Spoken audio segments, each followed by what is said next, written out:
Okay, Bill, here's your recipe.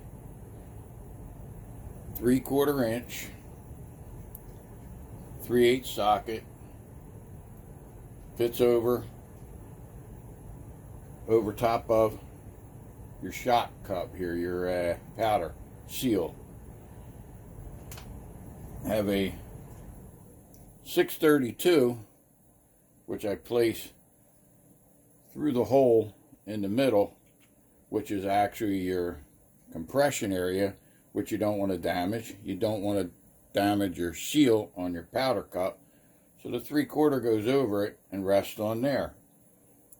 Next, you place your slug, which you've cast, beautiful slug, no pin in the center, 1.25 ounces, goes over here.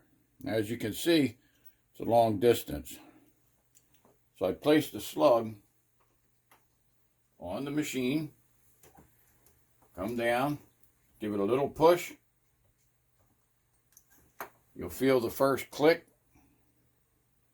At that point, take these off, and you're down. Now, you're not all the way down. There's a little space there. Do it one more time. Put this through. Protect the cup. Put your bullet on. Place it. Press it. One click. Pretty easy. Gives you a little space in there. When you shoot, this compresses all the way in and becomes one piece. You didn't damage your compression area, so that allows it to take the push from the powder, and your powder cup, your seal, is still good and doesn't harm it. Go one last time.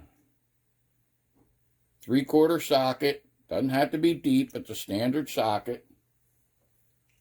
Put this all together on the press.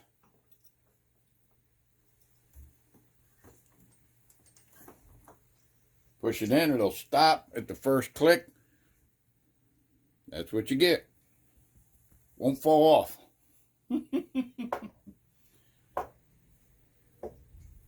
I'm using 30 grains of blue dot or 27 grains of long shot. The long shot does seem to kick harder than the blue dot. The blue dot handles the load a lot nicer. It's a little slower burn. It's real nice. So, there's your recipe. Simple. 3/8 drive, 3/4 Craftsman socket. You could use any socket, but it has to be deep enough to reach down to the hole without hurting your seal. All right, be blessed, brother. Bye-bye.